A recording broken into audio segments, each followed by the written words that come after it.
police cannot prevent crimes. Police as a body are there to react to crimes after they happen. And in a lot of instances, they don't even do a good job with it. Okay, let's be real, especially when it comes to like petty crimes or even grand theft auto or even like grand larceny. They're not even a good reaction force. Let's be real. Why? Because they don't need to, because they're the most well-paid, laziest, sexist shit you've ever seen in this goddamn country. Nobody wants to work anymore. And by nobody wants to work anymore, I mean the cops. They don't want to work anymore. Here, this is another thing I saw from some like urbanist account that said, San Francisco is such a joke. Gone for 45 minutes, nothing in the car. Come back to glass all over my kid's car seat. To file a police report for the stats, since crime isn't actually down, call the police, don't pick up, call again. And then it says, transferred to another service, told it will take 25 minutes to file over the phone, but I can do it online. No wonder nobody files police reports and crime is down. Guess I'm lucky I got nothing taken. Fourth time this happened, so no, not to leave anything. So this is so fucking frustrating. It's so frustrating. Cops don't do anything about it. It's so fucking annoying. It's like, do your job, man. This is your job. Your job is not to like sit around and harass homeless people. This is your job. Your job is to do this. And then they constantly say,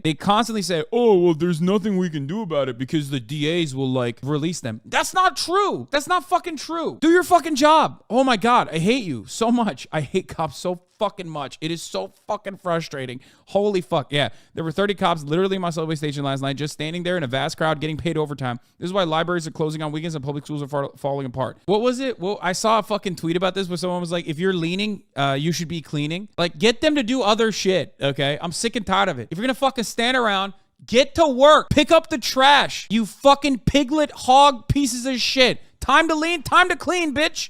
Do something, anything. New York spends $29 million per day on the NYPD, by the way. Eric Adams wanted to cut public library hours and programming because they were short $36 million for the year, just FYI. Public servant my ass. The public is a servant to the fucking police force, bro. I swear to God. It's very, very frustrating. My cousin is a cop, and in general, it's like Cop Week or something, and she's gassing herself so hard on week Insta.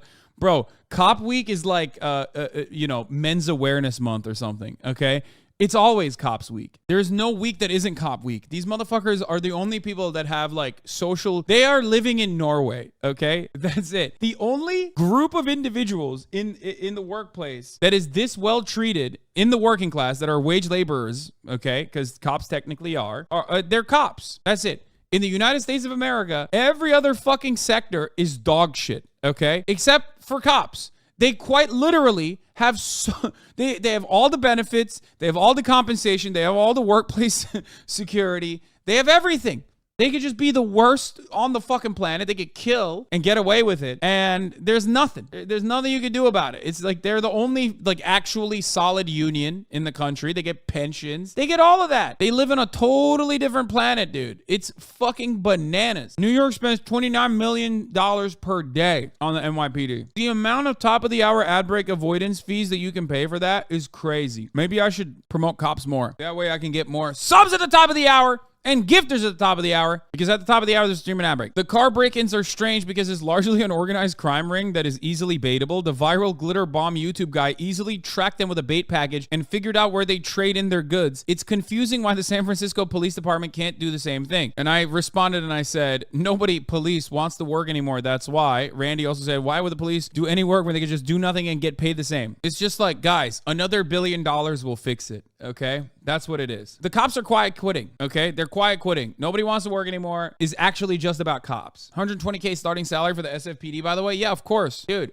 their job is basically, wouldn't that be entrapment? Wait, what? No. First of all, cops do entrapment all the fucking time, but this wouldn't even be entrapment unless like they're leaving a car with valuables inside of it. It's just a bait car. They'll never do that because, that's work and they get paid the same if they don't do the work anyway. So it doesn't matter. Plus, the media protects them. So there's that too, where like the media will greatly amplify the narrative that like violent crime is on the rise and like cops can't do anything about it and that, we're being too mean to them. San Francisco has a crime problem. Definitely has a crime problem, but it's greatly amplified by conservatives.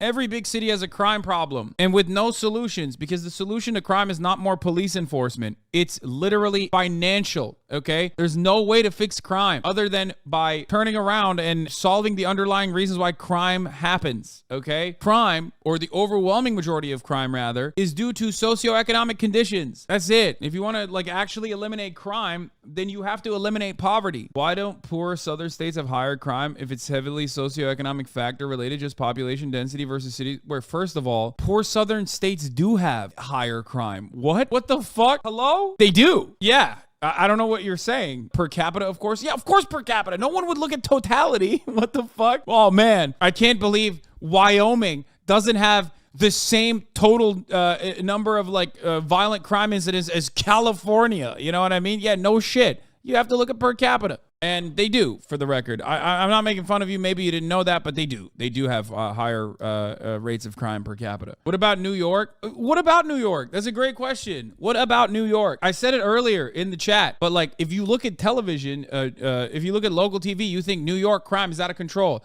Except New York State has a lower rate of violent crimes per capita than South Carolina does. California's rate of gun violence is lower than the fucking national average. And I think New York too. But again, it's because the media is constantly fucking lying to you, so you don't even recognize that reality. It blew my mind when there was an Oklahoma, was it the gubernatorial race or whatever? I think it was, right? There was an Oklahoma gubernatorial race. And like the two people going against one another were debating on local news. They were debating to become the next governor of Oklahoma. And the Republican was debating against the Democrat, and the Republican literally said, like, seriously and openly, New York has a crime problem. Oklahoma doesn't have a crime problem. And then the Democrat turned around and said, actually, Oklahoma has a higher rate of, gun violence and violent crimes than New York. And everyone laughed at her. Like, the entire room laughed in her face, and it blew my fucking mind. Like, she was right. Like, the Democrat was literally right. It's just basic math. Okay. Oh yeah, this is it. Let's talk about the facts. The fact is, the rates of violent crime are higher in Oklahoma under your watch than in New York and California. That's a fact. Well, we'll have that fact checked by the Frontier. What do you mean we'll have that fact checked by the Frontier? Your job as a moderator is to already know that. You should know that, you fucking idiot. What do you mean? She is so correct. She's like 100% of the correct. 100% on the side of truth in this one. I don't give a fuck about Democrats in general, but she's objectively correct. And the room laughed at her. And the local media broadcaster said, we'll have that fact check. What the fuck? What the fuck? The moderator was like, yeah, sure. Okay, lady. Yeah, literally. I saw this.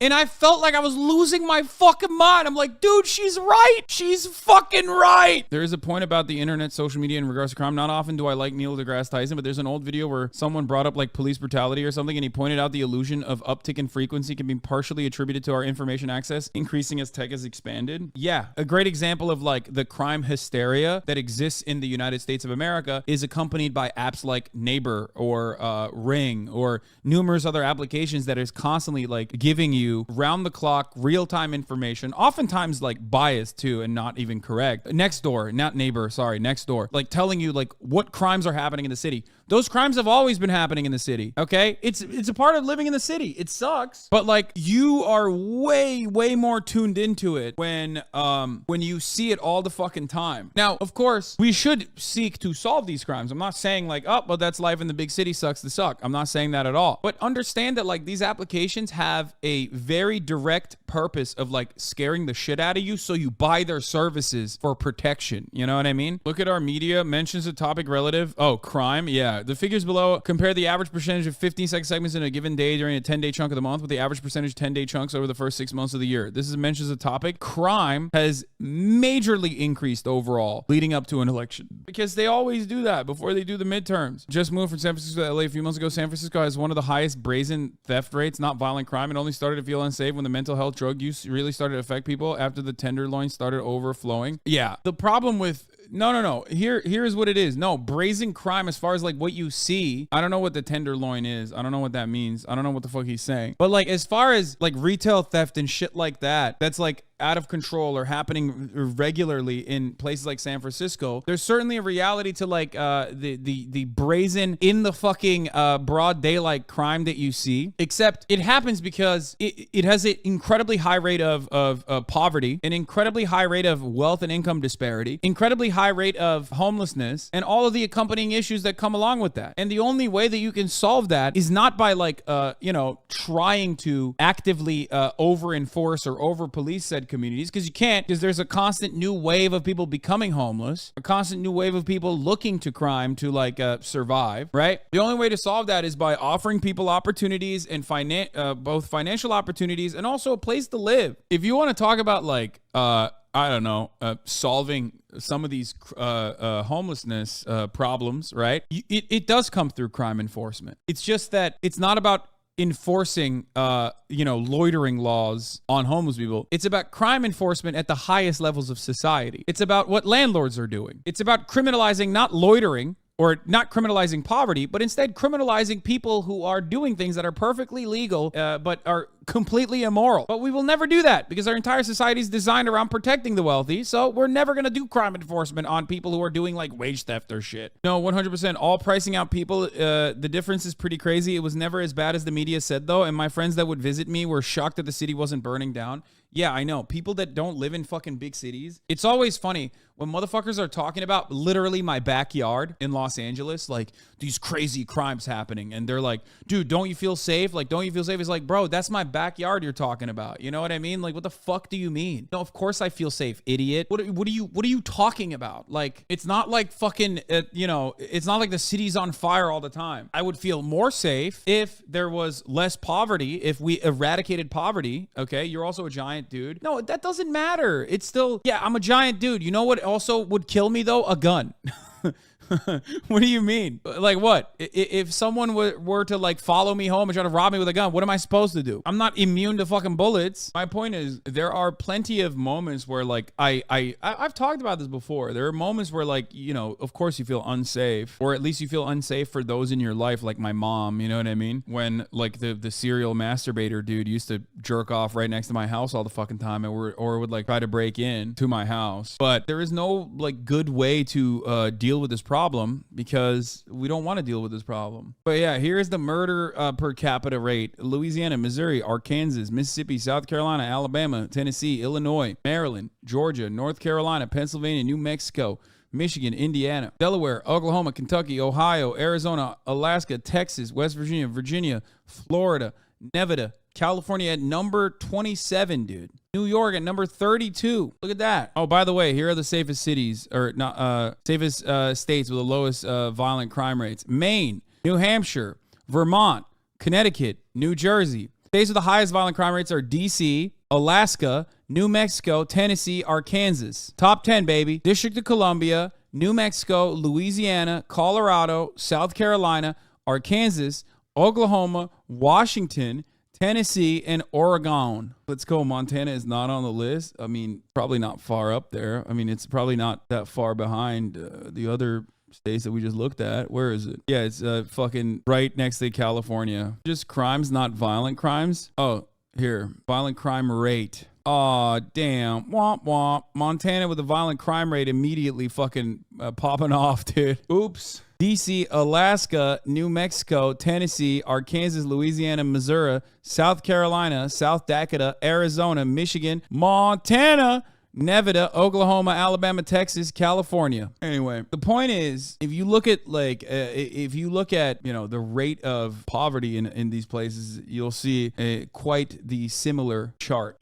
Anyway, my point is, this conversation is really fucking stupid, and people literally go along with their fifis rather than like the objective reality and the truth of the matter. Crime happens due to poverty. Crime happens due to a lack of social safety nets. That's it. And if you look at at the poverty rates by state. Mississippi, Louisiana, New Mexico, Arkansas, Alabama. That's crazy, man. 5 states with the lowest poverty rates: New Hampshire, Utah, Minnesota, New Jersey, Washington. States with the 10 highest poverty rates also happen to be almost an identical fucking list to the states with the 10 highest violent crimes. And there's also wealth inequality that you need to look at, because this is like overall looking at just poverty. But I wonder what it is. I wonder what makes this look so similar to the other one. Wealth inequality is why DC is number one, no doubt. Yeah, DC is incredibly fucking poor outside of, you know, the richest parts. There's an insane amount of wealth inequality in DC. Another component of this, by the way, is that abject poverty has been systematically enforced upon black populations. So that's part of the reason why a lot of dumb racist motherfuckers will look at that and go, oh, that's where all the black people live. It's like, no, dumbass, that's where the fucking poor people live. And you happen to live in a country that purposely enslaved black people and then kept them poor to this fucking day. That's it. Fucking idiots. Anyway, I'm just getting mad at, like, not even chatters at this point. I'm just like, you know, getting mad at very common right-wing perspective that I hear all the fucking time.